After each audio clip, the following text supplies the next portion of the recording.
Halo, halo, Assalamualaikum warahmatullahi wabarakatuh. Apa kabar Anda semua? Ketemu lagi di hari Rabu. Ya, kalau saya menyebut hari Rabu itu sebenarnya, saya bukan menyebut hari Rabu, menyebutkan hari-hari itu sebenarnya dalam rangka mengingatkan diri saya sendiri gitu. Saya sering lupa hari, lupa waktu. Kenapa? Karena memang sebagai wartawan ini kita sering nggak memperhatikan hari-hari libur, tanggal merah, orang lain libur, kita tetap saja masuk. Jadi ya sama saja mau hari apa saja.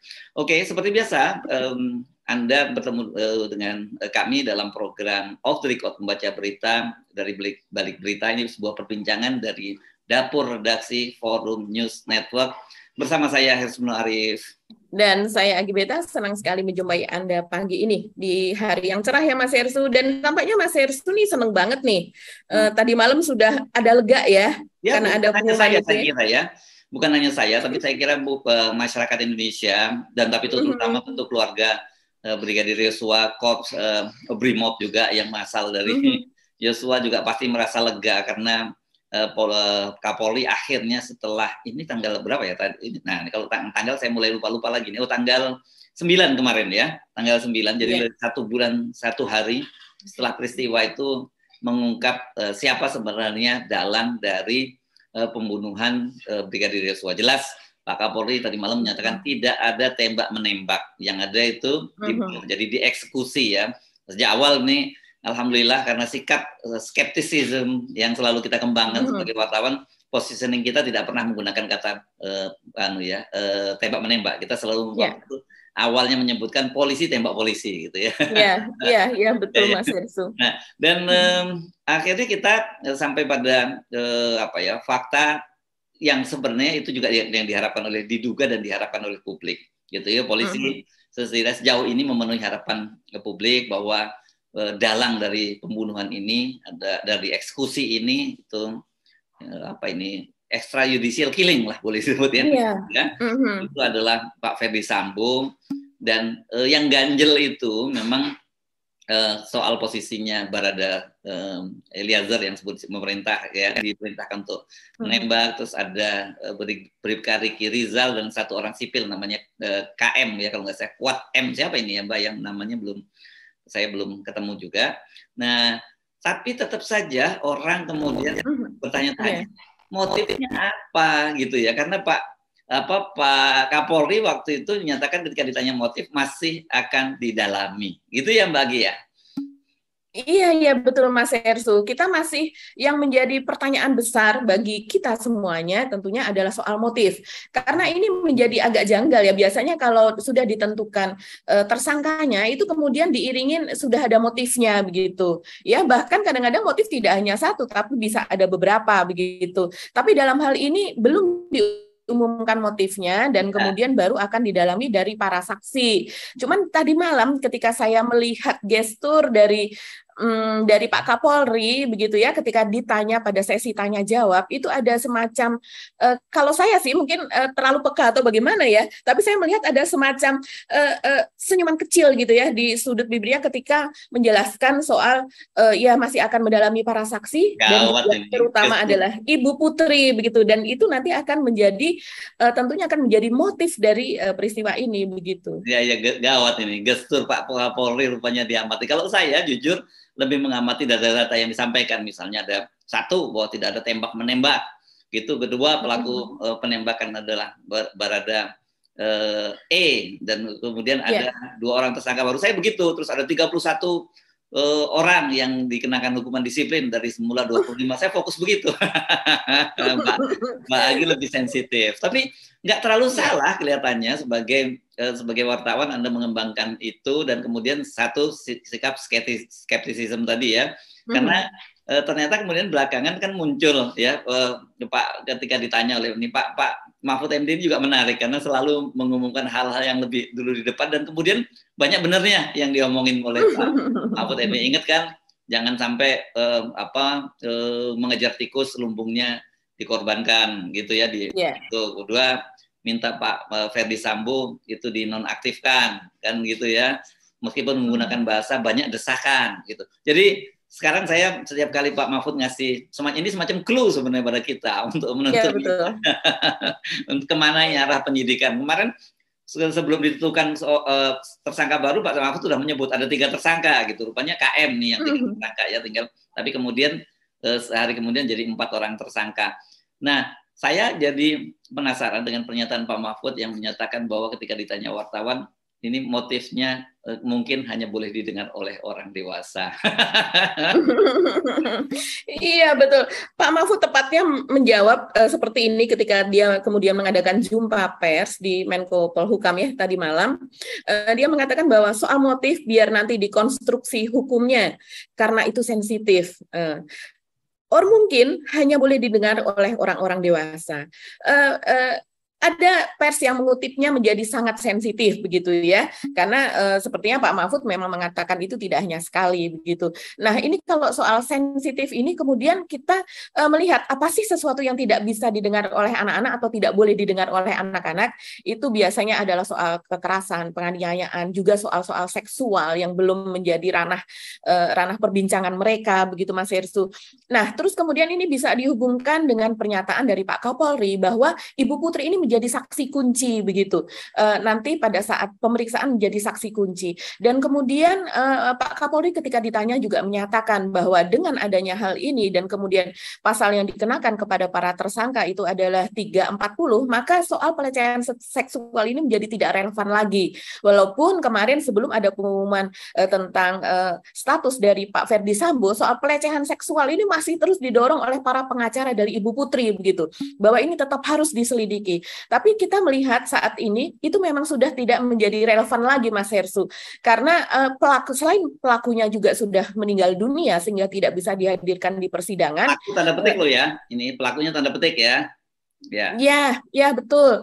Ini kan yang dituduhkan gitu ya. Selain ada tuduhan tersebut, juga memang ini sepertinya ketika dia melakukan itu pada saat yang sama kemudian dituduh dia melakukan pelecehan, semua konstruksi ceritanya sudah berubah lah dari skenario semula yang katanya dibuat oleh Pak Ferdi Sambo, apalagi kemudian ada pernyataan dari Baradae, janji dari Pak Ferdi Sambo bahwa kalau seandainya dia mengikuti skenario yang dia jalankan, maka dia akan aman.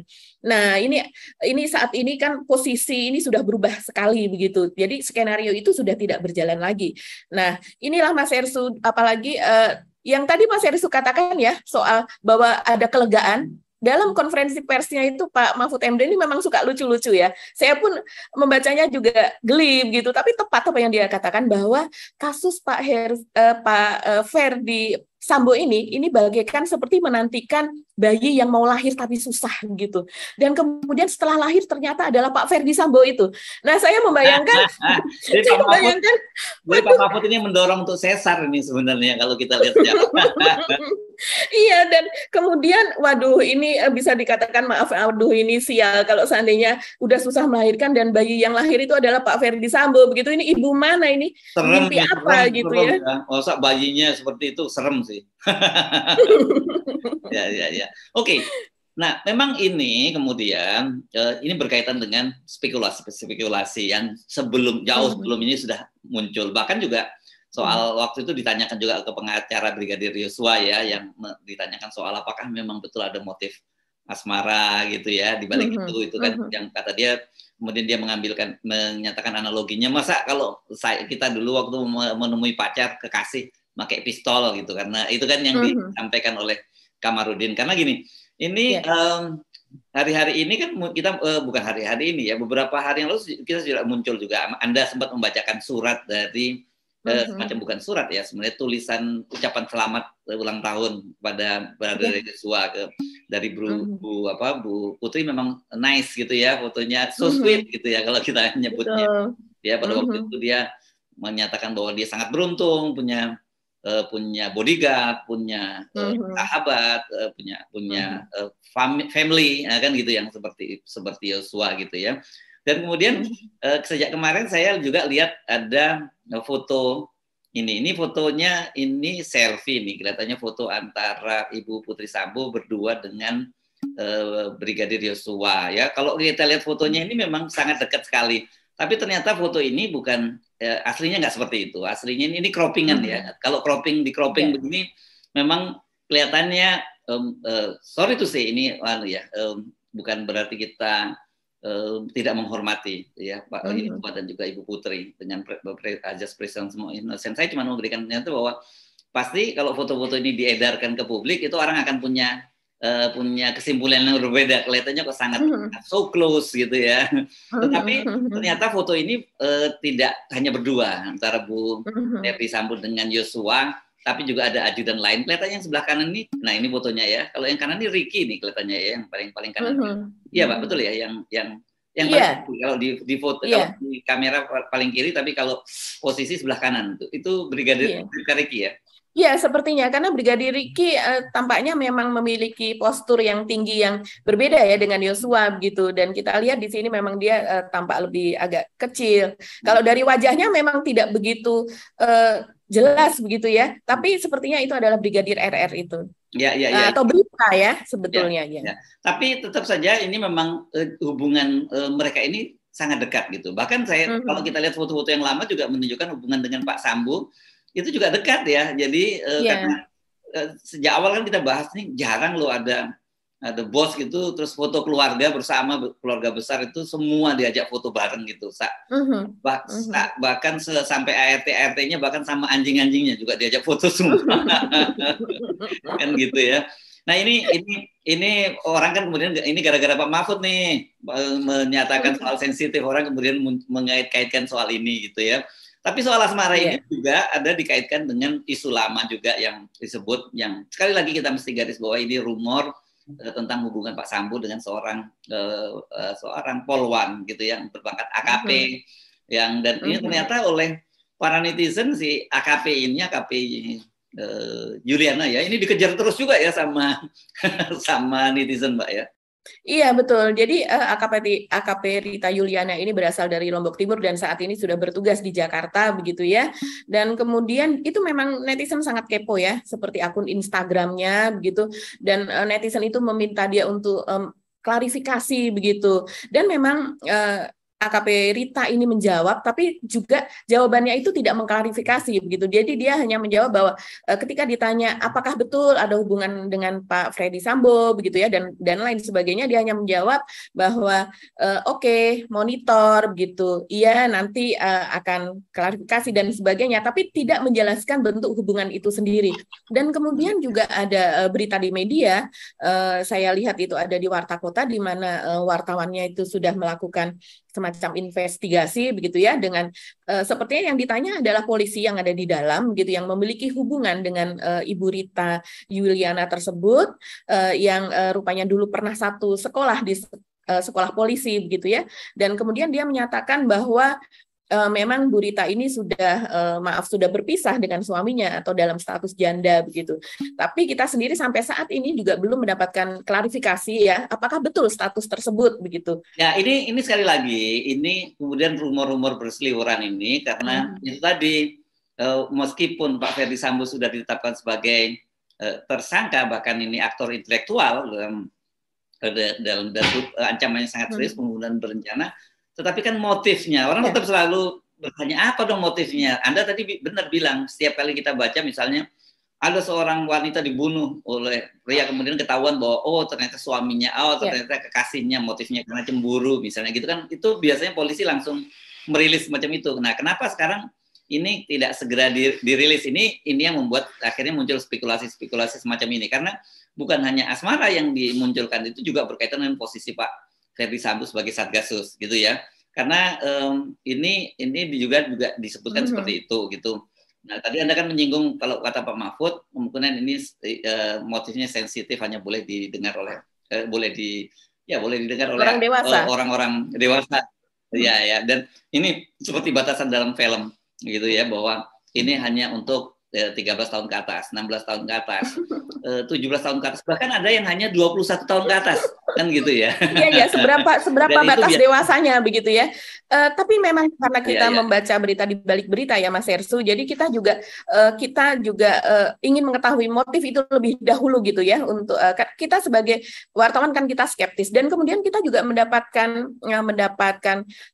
berita begitu ya Mas Ersu, atau semacam clue begitu begitu, bahwa kemungkinan itu ada kemungkinan bahwa motifnya itu sendiri sudah sudah terjadi atau sudah diketahui begitu ya dari sejak mereka berada di Magelang begitu, yaitu sehari sebelumnya. Ketika pembunuhan terjadi pada tanggal 8, itu terjadi pada tanggal 7, yaitu pada saat mereka Pak Freddy Sambo beserta dengan istri ini merayakan anniversary atau hari ulang tahun perkawinan yang ke-22.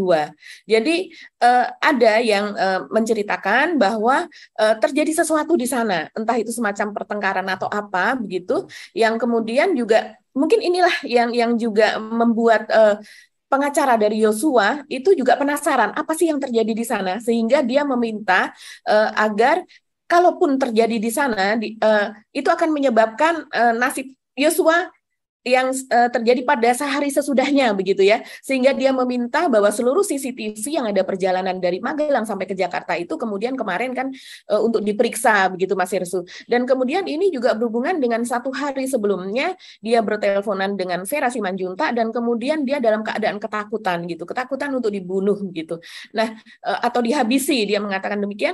Nah ini kira-kira ada apa yang terjadi di Magelang yang kemudian kita pun juga di sini dalam hal ini bertanya-tanya ya, mereka habis merayakan anniversary begitu perkawinan sehari sebelumnya, dan kemudian Pak Freddy Sambo ini datang ke Jakarta mendahului satu hari sebelumnya, yaitu dengan menggunakan pesawat. Pulang dan lebih awal lah ya istilahnya. Iya, pulang lebih awal dari rombongan gitu, dan Ibu Putri tetap pulang bersama rombongan Brigadir J dan kawan-kawan gitu. Dan kemudian ya. Iya, ketika mereka sampai di Jakarta, tidak lama kemudian Yosua dihabisi. Ini ada apa begitu?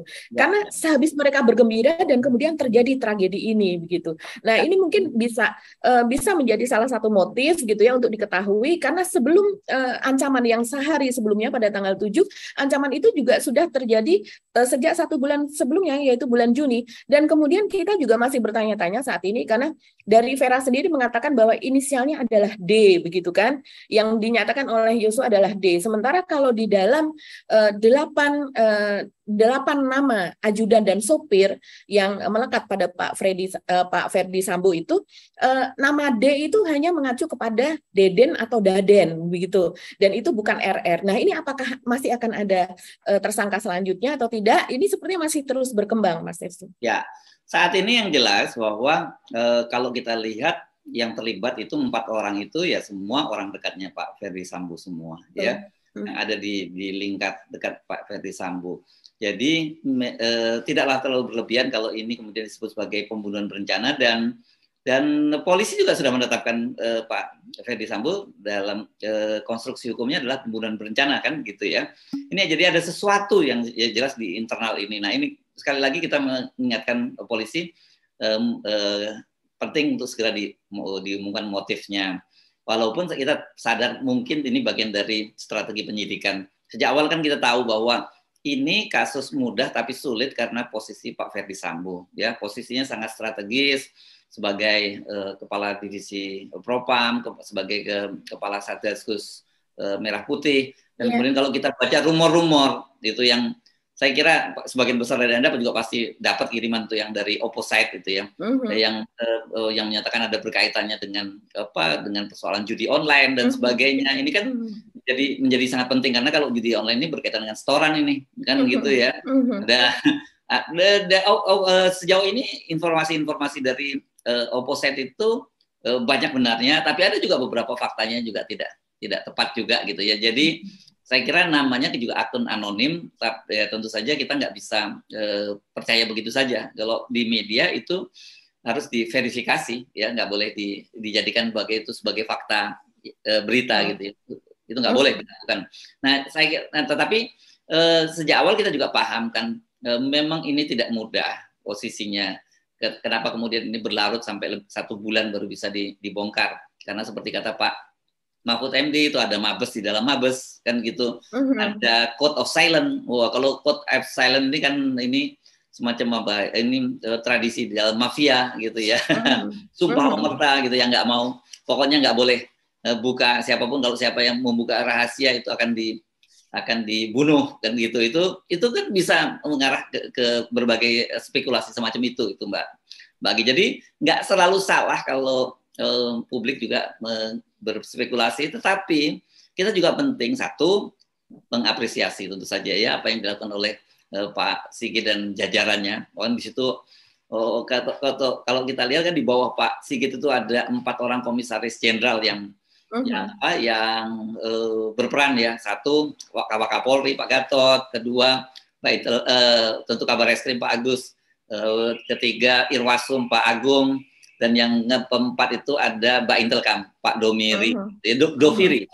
Dan mereka inilah yang disebut-sebut oleh media punya peran bagaimana mendorong atau menekan, saya tidak tahu tepatnya seperti apa, Kapolri agar membuka kasus ini lebih transparan kan gitu. Jadi di dalam internal polisi sendiri juga tertarik menarik kan soal ini. Makanya ketika waktu publik pertama kali kecewa kenapa Baradae yang ditetapkan jadi tersangka terus dianggap sebagai orang yang akan dijadikan tumbal, itu walaupun itu pandangan itu tidak salah, saya juga mengingatkan ini pelan-pelan nih, ya, ini makan bubur panas dari pinggiran dulu gitu.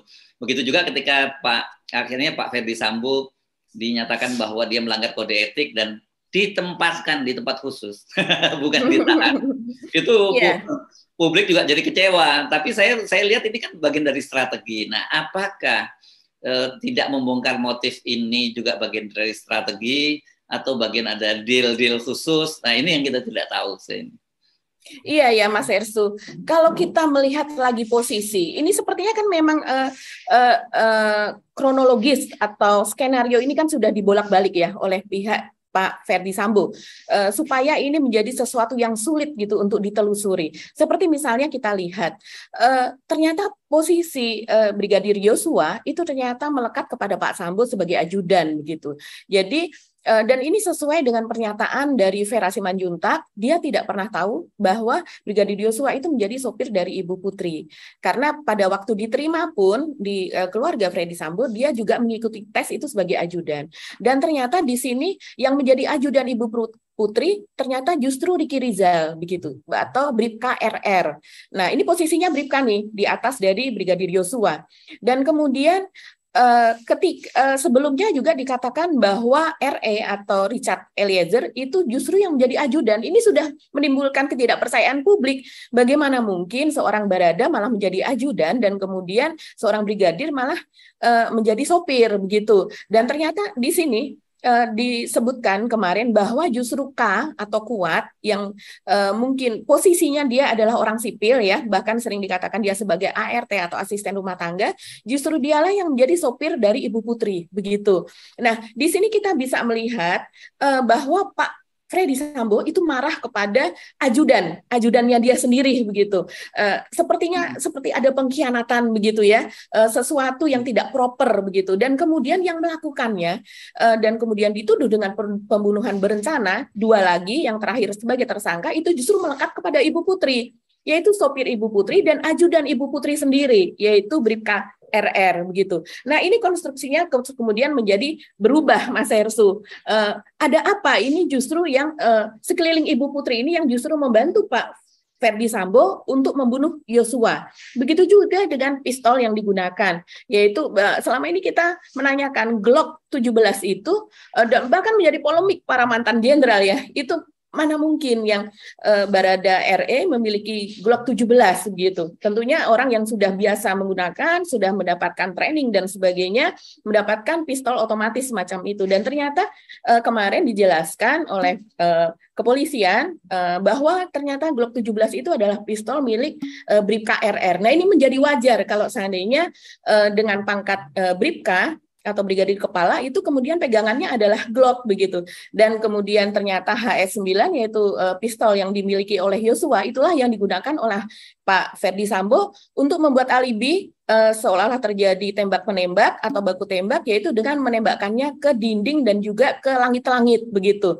Nah, di sini menjadi semakin terang ya kasus ini. Dan kemudian pernyataan dari Pak Mahfud yang mengatakan bahwa kasus ini sangat sensitif dan hanya boleh didengar oleh orang dewasa, ini kembali menggiring bahwa ternyata ada masalah pribadi. Kalau seandainya soal hanya boleh didengar orang dewasa, itu artinya adalah sesuatu yang bukan di ranah publik. Ya, walaupun kita tahu memang Pak Ferdi Sambo ini dia sebagai kepala Satgasus begitu, ternyata ada sesuatu yang di ranah pribadinya dia sendiri begitu, yang kemudian menjadi masalah besar sehingga kemudian menjadi trigger dari terjadinya pembunuhan tersebut. Walaupun kita tahu ini semua yang ada di lingkaran dari Pak Ferdi Sambo itu adalah kelompok yang tergabung di dalam Satgasus Merah Putih yang dipimpin oleh Pak Ferdi Sambo. Bahkan sampai ke Barada Richard itu sendiri juga masuk ke dalam Satgasus tersebut begitu. Dan itulah yang makanya terjadi code of silence ya menurut Pak Mahfud, karena kemudian memang ini adalah semacam kelompok khusus begitu ya kalau para pengamat menilai, sehingga mereka menjadi saling setia satu sama lain, bahkan ketika terjadi ini semacam pembunuhan berencana, yaitu yang karena dikenai pasal 340 ya, ini menjadi sesuatu yang sepertinya mereka bersedia gitu ya melakukan apapun demi Pak Ferdi Sambo. Padahal ini kan akibatnya sangat jelas gitu, ini akibatnya sangat fatal. Oke, jadi ini saya kira masih banyak catatan, walaupun sekarang sudah diungkap, dan kemudian kalau kita mencermati apa yang disampaikan oleh Pak Mahfud MD ini, sebenarnya kita ini yang terkait dengan DPR misalnya, yang kenapa Pak Mahfud MD menyentil DPR kok sekarang banyak diem. Biasanya kalau ada kasus-kasus begini langsung panggil sana panggil sini gitu. Itu rupanya banyak juga anggota DPR yang kebakaran jenggot gitu ya. Dan saya ini sekali lagi saya jujur sekarang jadi pengamat Pak Mahfud. Dan saya membaca apa yang dimaksud oleh Pak Mahfud ini, kemana mau dibawa ini. Ini saya menduga ini berkaitan dengan hubungan antara DPR juga dengan lembaga-lembaga kepolisian, terutama Komisi 3 gitu ya. Nah ini membuat DPR dengan sinyalemen Pak Mahfud itu nggak bisa berbuat apa-apa juga, ikut tutup mulut juga, bahkan banyak yang belain juga kan semula ya. Banyak yang membela Pak Ferdi Sambo juga kan gitu ya. Nah, ya, bahkan Ketua MPR saat ini ya diprotes keras ya. Ya dibawa ke MPD. Walaupun kalau nggak salah sebenarnya kata-kata dari Ketua MPR itu berkaitan dengan keluarganya ya. Kalau anggota DPR yang lain kan yang menolak untuk Pak Ferdi Sambo untuk dinonaktifkan pada waktu itu ya. Iya, dan kalau kita amati juga Mas Hersu, ini kemarin ya, ini berkaitan dengan dugaan Pak Ferdi Sambo ini kan sudah berseliweran lah informasi ini, isu ini ya, bahwa Pak Ferdi Sambo ini diduga ada kaitannya dengan 303, yaitu perjudian online begitu ya.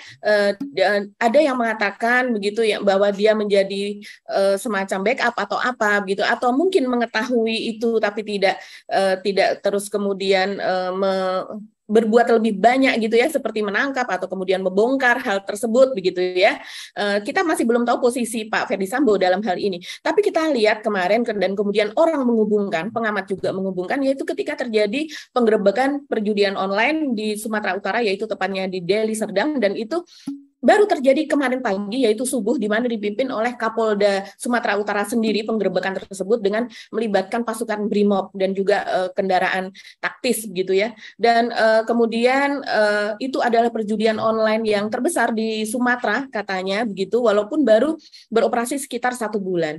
Nah sebelum ini juga baru saja terjadi penggerebekan juga di Jakarta dan juga di Bekasi begitu. Orang lantas melihat bahwa pemerintah atau polisi ini memburu perjudian online ini dengan demikian masif belakangan ini begitu. Dan ada juga yang mengatakan bahwa ini untuk mencari pembuktian atau mencari bukti bahwa adakah betul begitu ya ada keterlibatan dari Pak Ferdi Sambo ini atau Satgasus dengan bisnis tersebut begitu, bisnis ilegal tersebut. Nah, tentunya ini juga ada hubungannya dengan desakan untuk melihat PPATK agar segera bergerak begitu ya, untuk melihat rekening-rekening mereka ini. Itu kan buktinya dari situ. Karena kalau seandainya mereka memang tidak berbuat, ya ini supaya nama mereka dibersihkan gitu. Mungkin akan menjadi hanya kasus soal pembunuhan ini saja. Tapi dari PPATK mereka itu kita kan bisa melihat Mas Ersu, ini larinya uang kemana, terus kemudian apakah betul ada bisnis besar tersebut begitu ya. Dan kemudian kita juga orang banyak bertanya seperti yang kita singgung pada podcast sebelumnya, yaitu bahwa laporan LHKPN atau harta kekayaan ini tidak dilaporkan memang dari Pak Ferdi Sambo begitu ya, dari sejak dia menjadi Kombes, kemudian bintang 1 dan bintang 2 sampai saat ini tidak ada jejak sama sekali dan itu kosong. Dan itu kenapa itu juga tidak dipersoalkan selama ini gitu. Ya.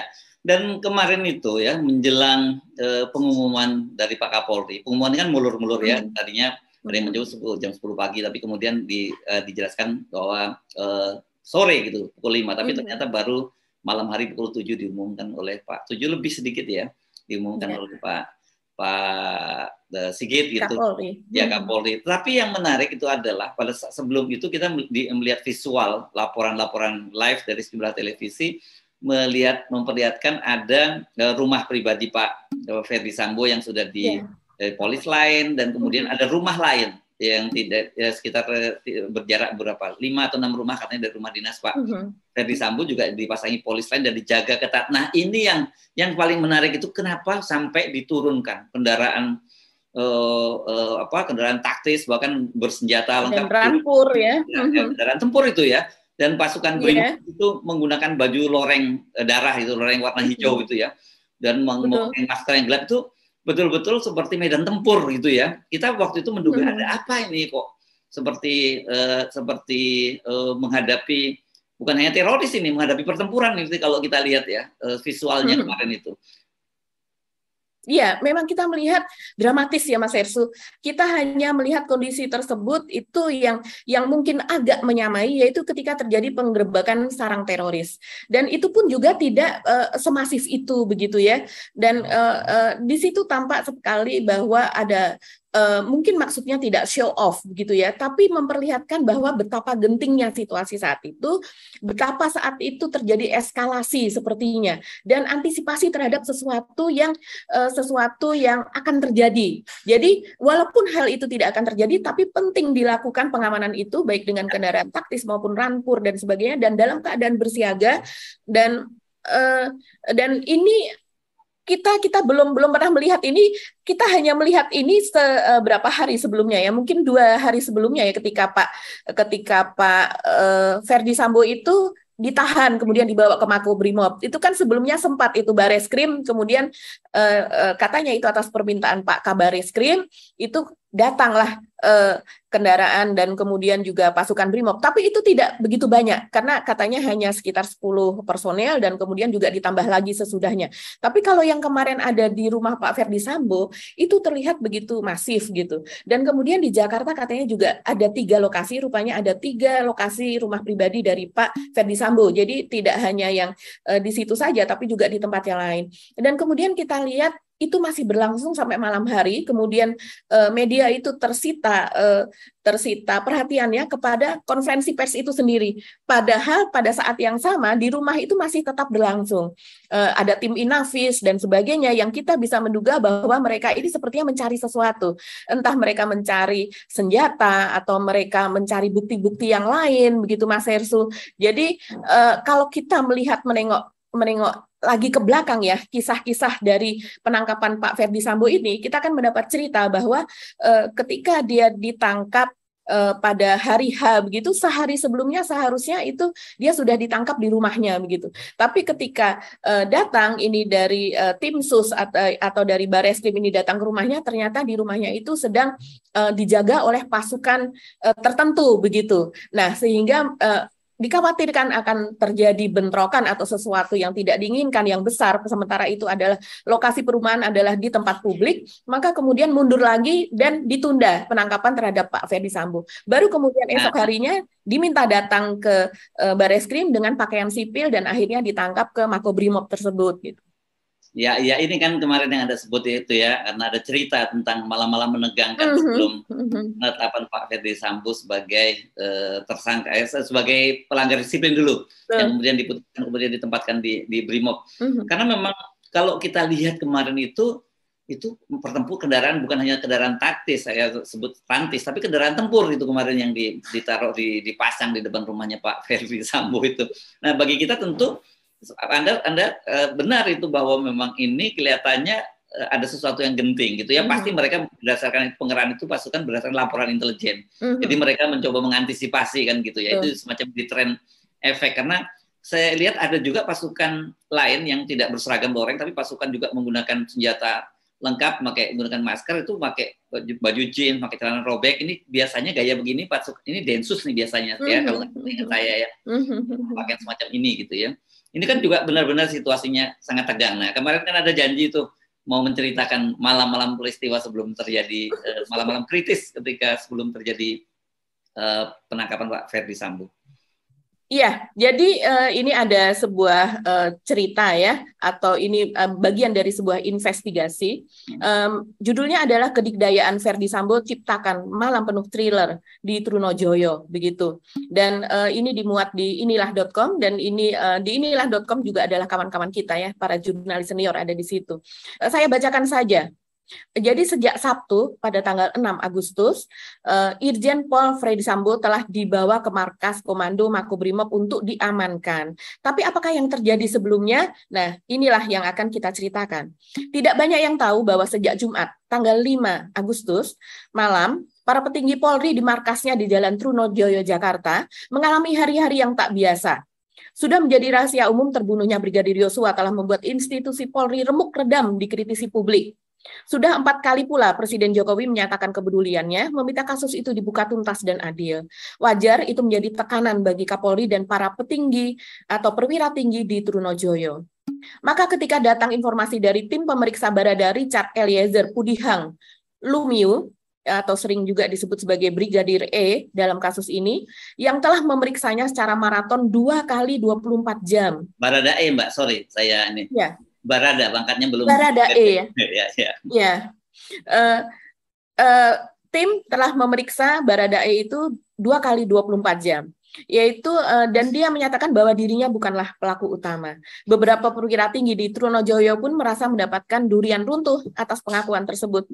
Seorang sumber inilah.com di Trunojoyo mengatakan Barada E tak mampu lagi bertahan melawan nuraninya sendiri untuk terus melakukan kebohongan. Nah, ini kemarin dari Pak Agus Andrianto itu mengatakan bahwa sampai didatangkan orang tuanya, ternyata Mas Hersu kan mengatakan bahwa orang tuanya menghilang gitu ya, tidak ada di rumahnya, ternyata untuk membujuk Barada E ini supaya dia mau menjadi justice kolaborator dan mengatakan sesungguhnya ini sampai didatangkan orang tuanya untuk membujuk dia begitu. Nah, berbohong itu akan melahirkan kebohongan lain dan itu melelahkan secara mental, kata sumber tersebut. Diperiksa 2 hari berturut-turut oleh tim Sus Kabareskrim dan berlanjut oleh tim Sus Irwasum hingga hari Jumat, yaitu tanggal 5 Agustus malam. Pada sekitar pukul 21 atau pukul 9 malam, Barada E menyerah. Dia pun melakukan pengakuan yang isinya sudah tersiar luas, yaitu bahwa dia bukanlah pelaku penembakan Brigadir J. Sumber mengatakan pelakunya justru salah seorang komandannya. Pengakuan sang Barada tidak sekedar itu, ia pun menyebutkan Karupamina dan Wadir Krimum atau Wakil Direktur Kriminal Umum Polda Metro merupakan orang yang disebutnya melakukan pembersihan tempat kejadian perkara atau TKP. Luar biasa ini Mas Hersu. Maka disebut oleh Pak Beni, oleh Pak Soleman B. Ponto ya itu sebagai mafia, pekerjaan mafia seperti itu. Nah, malam itu dengan membawa serta Barada E, 2 perwira tinggi Polri segera menghadap Kapolri Pak Jenderal Listio Sigit Prabowo di rumah dinasnya. Sumber inilah.com mengatakan 2 jenderal polisi itu adalah Kaba Intelkam Komjen Ahmad Doviri dan seorang Pati Bintang 2. Sedangkan Irwasum Komjen Agung Budi Marioto dan Kabareskrim Komjen Agus Andrianto menunggu di Trunojoyo. Berjaga-jaga karena situasi berubah genting pasca pengakuan baru dari Barada E tersebut. Seharusnya Wakapolri Komjen Gatot Edi Pramono juga akan hadir menghadap bila dipanggil, hanya beliau saat itu tengah berada di Semarang untuk urusan dinas, kata sumber tersebut. Sumber mengatakan keduanya datang menghadap untuk melaporkan bukti-bukti pelanggaran kode etik serta indikasi pidana Ferdi Sambo pada peristiwa tersebut. Kepada Kapolri sebelumnya ketiga jenderal itu menyarankan agar Ferdi Sambo ditahan. Jadi saat itu sebetulnya sudah ingin agar Ferdi Sambo. Yang tadi saya sebut tadi ya, Kaba Intelkam, Komjen Doviri, Kabareskrim Agus dan Irwasum Komjen Agung ya. Iya, betul Mas Ensu. Sumber mengatakan sikap Kapolri saat itu seolah masih menghadapi ewuh pakewuh atau mungkin tidak enak begitu ya. Namun ketiganya tetap melanjutkan rencana. Jadi ketiga jenderal itu tetap melanjutkan Karena rencana. mereka lebih senior semua nih dibandingkan Pak Kapolri ya, angkatannya di Iya, ini kakak kelas dari Pak Kapolri ya. Iya. Bahkan mereka ini segera mengontak Dankor Brimob Komjen Anang Revandoko dan berkoordinasi mengatur rencana penjemputan Irjen Verdi Sambo. Oh, dasar ya. Dahsyat ini malam itu ya. Ya. Ketiga jenderal itu sepakat pengakuan baru Baradae malam itu memperkuat sejumlah fakta penyelidikan di TKP soal adanya penghilangan dan pengerusakan barang bukti. Ya. Sumber mengatakan dini hari itu juga sebenarnya sebuah tim Brimob langsung bergerak menuju Jalan Saguling 3, Duren 3, tempat kediaman pribadi Verdi Sambo. Ya, yang Rupanya tadi ya, yang ada sebut tadi. Ya. Betul, yang kemudian kemarin diperiksa oleh Brimob begitu ya, atau didatangi oleh pasukan Brimob tersebut. Rupanya di sekitar rumah sudah ada sekitar 20-an personel polisi dari sebuah kesatuan tertentu. Ini dia menarik. Ya. Merasa potensi terjadinya keributan begitu besar, sumber mengatakan tim Brimob yang berencana menjemput Verdi Sambo pun mengurungkan niat dan kembali ke markas. Apalagi sejatinya saat itu pun sebetulnya izin dari Kapolri untuk membawa FS itu juga belum keluar. Kan tadi masih pakewuh begitu ya dari Pak Kapolri. Nah, merasa persoalan pelanggaran etika berada dalam kewenangannya, sumber mengatakan Irwasum Polri segera berinisiatif untuk melakukan pemeriksaan pelanggaran kode etik terhadap FS. Berkoordinasinya dengan dua pati lainnya, mereka sepakat melanjutkan proses pemeriksaan terhadap FS, yaitu keesokan harinya. Tim pun kemudian bergerak cepat menghadirkan FS ke kantor Bareskrim Polri untuk menjalani pemeriksaan di sana. Di sana FS berhasil mereka minta menaikkan surat dan membuka kemungkinan mengamankan FS di Makobrimob. Ditempatkan di sana karena di sana steril begitu. Ya, nah itu yang fotonya itu ya. Foto yang kemarin kita bahas ya, foto Pak Verdi Sambo menggunakan kaos hitam sedang menandatangani dokumen itu, penandatangani pemeriksaan berkaitan dengan pelanggaran kode etik ya. Dan itu jadi pintu masuk kan gitu ya, pintu masuk. Jadi betul. Pengakuan dari Jat, terus pemeriksaan kode etik ini hanya dalih untuk supaya mau Verdi Sambo mau datang ke Bareskrim ya, bukan penangkapan seperti yang direncanakan semula. Oke, ini memang seru. Jadi ceritanya masih banyak yang bakal menarik dan saya kira nanti pasca ini akan banyak sekali cerita yang menarik, drama-drama atau trailer yang ada di balik itu. Oh, kita sudah cukup panjang nih membahas soal itu, Mbak Agi. Ya? Iya, Mas Ensu. Soal drama dan thriller itu, Pak Mahfud mengingatkan bahwa dia meminta betul kepada jajaran Polri atau Bareskrim, yaitu agar Baradae ini dijaga betul begitu. Kalau menurut kalimat atau istilah dari Pak Mahfud, yaitu agar jangan sampai ada penganiayaan dan kemudian juga keracunan begitu ya, yang tentunya itu dalam tanda kutip yang terjadi kepada Baradae. Ya, karena ini saksi kunci ya, karena kalau dia sampai terjadi apa-apa itu bahaya, dan itu diingatkan oleh LPSK jauh sebelumnya ya, dan sekarang dia sudah menjadi justice kolaborator kan Baradae ini ya. Ya, betul. Ya.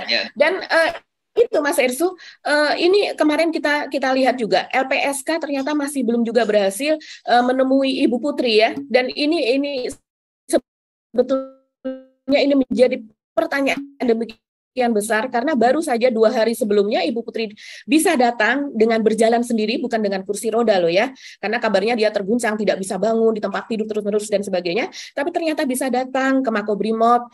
Bahkan saya lihat yang agak mengherankan itu dia tidak disertai dengan pengawal begitu, terlihat dia dengan putrinya dan kemudian juga dengan pengacaranya, dan ketika dia masuk ke mobil pun juga masuk ke mobil sendiri seperti biasa gitu ya, B3 putih kalau tidak salah ya, dengan nomor khusus itu begitu, dan dia juga sudah bisa berbicara, tampak dia berdiri juga sudah bisa tegak gitu.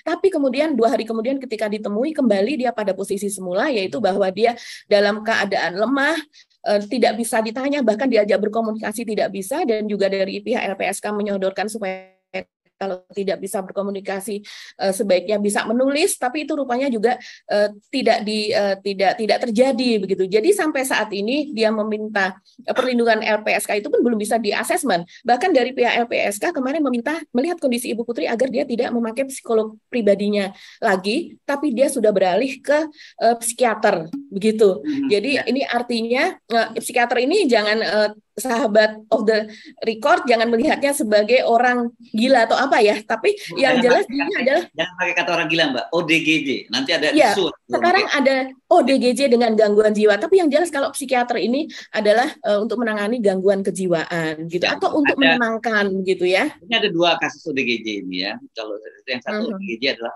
kata istilahnya Rocky Gerung adalah orang dengan gangguan jabatan. Ya ini Pak. Oke. Nah, saya sih khawatirnya Mas Hersu, ini Ibu Putri sebagai saksi kunci begitu ya. Terus kemudian kalau seandainya ini diperiksa oleh ini memang seharusnya diperiksa oleh psikiater, tapi kita tidak tahu apakah terus kemudian kadang ada saksi kunci atau pelaku itu yang tidak bisa kemudian diperiksa karena dia memang mengalami gangguan kejiwaan gitu. Padahal dia adalah saksi kunci dan seperti kata Pak Mahfud, dia akan dan juga kata Pak Kabar Eskrim, dia adalah merupakan saksi kunci untuk mengetahui motif ini semua gitu. Ya. Oke, kita ikuti terus dan masih kita tunggu nih apa sesungguhnya motif yang disebut oleh Pak Mahfud MD bahwa kemungkinan ini hanya boleh didengar oleh orang-orang dewasa karena isunya sangat sensitif ya. Sampai ketemu lagi di hari esok, hari Kamis ya. Saya Herz Beno Arif. Dan saya Gibeta, terima kasih atas perhatian Anda. Tetap salam 0%. Wassalamualaikum warahmatullahi wabarakatuh. Waalaikumsalam warahmatullahi wabarakatuh. Tetap 0%.